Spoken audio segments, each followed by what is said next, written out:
शुभचिंतक दर्शकों, आप देख रहे हैं भारती न्यूज़ 24 और मैं आपके साथ हूं रमेश राय।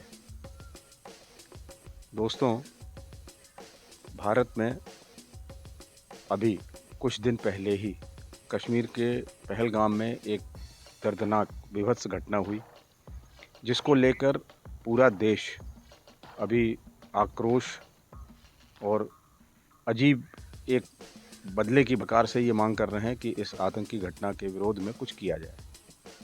लेकिन इसी बीच में अभी तक जो अपेक्षा अनुरूप कार्रवाई की जानी चाहिए थी सरकार द्वारा, वो तैयारी की जा रही है, बताया जा रहा है किया जाएगा, होगा, जैसा भी हो। लेकिन अभी तक तत्काल घटना का जवाब कुछ नहीं मिला।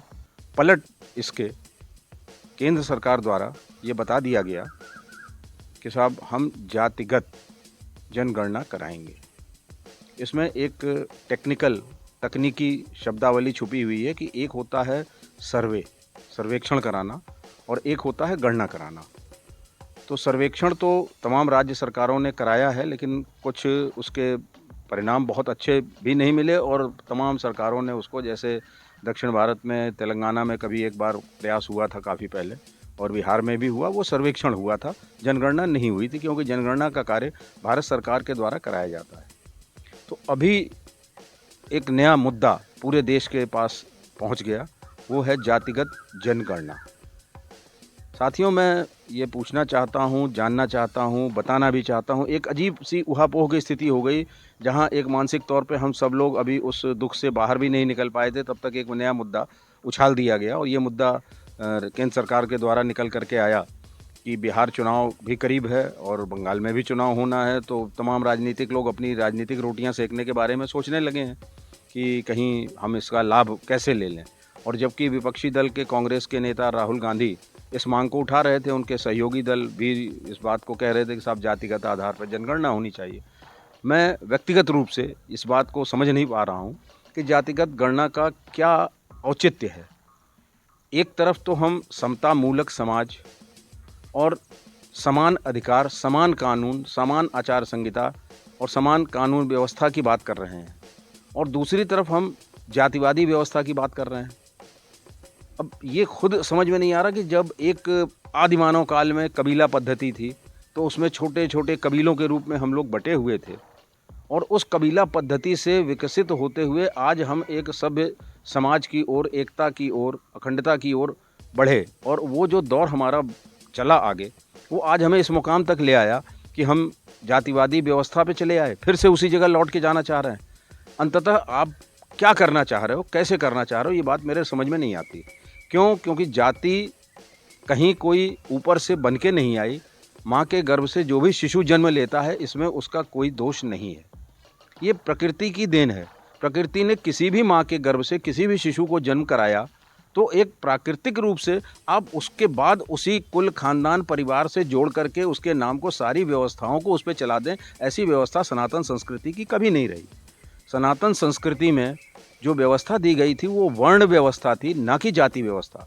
और वर्ण व्यवस्था की यदि हम लोग चर्चा करें तो सभी लोग जानते हैं, मैं अनावश्यक समय खराब आप दर्शकों का नहीं करना चाहता, कि वो मोटे मोटे तौर पे आप ये देखिए कि जिसका जो कर्म होता था, जिसका ब्रह्म का कार्य था वो ब्राह्मण, जो रक्षा के कार्य में रहे, छत्र धारण करते थे क्षत्रिय, जो भरण पोषण का काम करते थे वो आपके हिसाब से भरण पोषण के वैश्य कहे गए, और जो सेवा और उनके सेवा के बाद वो भी जरूरी अंग है, वो व्यवस्था में हम उनको अनुसूचित या दलित या उसको हमने एक संज्ञा दे दी। और इसको लेकर के सिर्फ राजनीति के लिए, सत्ता के लिए तमाम राजनीतिक दलों ने अपने अपने तरीके से इसकी विवेचना कर ली, अपने अपने तरीके से इस चीज़ को लागू कर लिया और उसको आगे बढ़ाने लगे। आज मैं ये इन नेताओं से ही पूछना चाहता हूँ, और ये तमाम टीवी चैनल पे, सोशल मीडिया पे इस मुद्दे को लोगों ने उठाया भी है, और ये बात चल भी रही है कि कोई जाति किसी भी राज्य में कहीं किसी कोटे में है तो दूसरे प्रदेश में वो दूसरे कोटे में है। और इस तरीके की जो व्यवस्थाएं बनी हुई हैं, उस व्यवस्था में आज मैं ये जानना चाह रहा हूँ कि मान लीजिए कोई ब्राह्मण परिवार, क्षत्रिय परिवार, वैश्य परिवार या किसी भी वर्ण व्यवस्था से जुड़ा हुआ व्यक्ति, उसने एक मिठाई की दुकान खोल ली, जिसे आप हलवाई कह रहे हैं, क्या हलवाई को हम जाति कहेंगे? जो व्यक्ति ने दर्जी की दुकान खोल ली, कपड़ा सिलने लगा, उसका व्यापार करने लगा, तो आज क्या हम उसको दर्जी कहेंगे? जो आदमी आज मिट्टी के बर्तन का कारोबार करने लगा तो क्या हम उसे कुम्हार प्रजापति कहेंगे? जो आदमी लोहे का कारोबार करने लगा, क्या हम उसको आज लोहार कहेंगे और लोहार एक जाति बना देंगे? ये सब कर्म के आधार पर समाज की सामाजिक व्यवस्थाएं थीं, जिसको आदिकाल से हम लोग लेके चलते थे और एक सामाजिक संतुलन की बातचीत थी, कोई भेदभाव नहीं था। मानव और मानवता की बात होती थी, लेकिन आज अपनी राजनीतिक रोटियां सेकने के लिए चाहे भाजपा हो, चाहे कांग्रेस हो या हम अन्य पार्टियों किसी का भी आप नाम ले लें, तो ये सिर्फ सत्ता की होड़ और एक दूसरे को नीचा दिखाने की होड़ में हमने क्या किया कि अपने देश के अपने जो समाज है देश को ही बांटना शुरू कर दिया। आज अच्छा मान लीजिए, ठीक है, हमने मान लिया कि जातिगत आधार पे फलां जाति की जाति नंबर ए की व्यवस्था में वो 70% है। तो क्या आप एक तरफ मतलब कैसे वाहियात, मतलब बिल्कुल ऐसे वाहियात किस्म के तर्क दिए जाते हैं कि आदमी को बड़ा विचित्र सा लगता है कि साहब जितनी आबादी उतनी भागीदारी। कई लोगों ने इस बात को कही, मेरे समझ में नहीं आती कि अगर मान लीजिए किसी की आबादी अगर हमारे पास 100 है और 100 में से कोई आदमी 20 है, तो क्या हम उसे हर जगह 20 बैठा देंगे? आप क्या उसमें से 20 छांट लें? योग्यता, दक्षता, क्षमता, कार्यकुशलता आदि चीज़ों को क्या हम नज़रअंदाज कर देंगे? क्या किसी ऐसे अयोग्य चिकित्सक से कोई भी उपचार कराने जाता है? क्या किसी अयोग्य अधिवक्ता से कोई आदमी अपना केस लड़वाना चाहता है? तो वहाँ हम उसकी योग्यता देखते हैं। यहाँ हम गणना जो है वो जातिगत आधार पर कराएंगे। तो इस जातिगत गणना से हमें मिलेगा क्या? सिवाय राजनीतिक लाभ उठाने के। तो मैं ये मानता हूँ कि इस तरीके की व्यवस्था गणना में नहीं होनी चाहिए। गणना में महिला पुरुष हो, गरीब अमीर हो, हम उससे उसको उत्थान की बात करें, हम विकास की बात करें। अगर विकास डेवलपमेंट किसका? क्या ज़मीन, सड़क, नाला, खड़ंजा और लाइट और पानी ये व्यवस्था दे दें, ये विकास है? हमने व्यक्तित्व का विकास कहाँ किया? किसी व्यक्ति का विकास कहाँ किया? भाजपा के ही एक नेता हुआ करते थे, पंडित दीनदयाल उपाध्याय जी। वो एकात्म मानववाद की बात कहते थे कि गांव का वो पहला व्यक्ति जो बिल्कुल निचले स्तर पर बैठा हुआ, जिस दिन वो पूर्ण विकसित हो जाएगा उस दिन मैं भारत को विकसित मान लूँ। यही विचार डॉक्टर भीमराव अंबेडकर ने भी कहा था।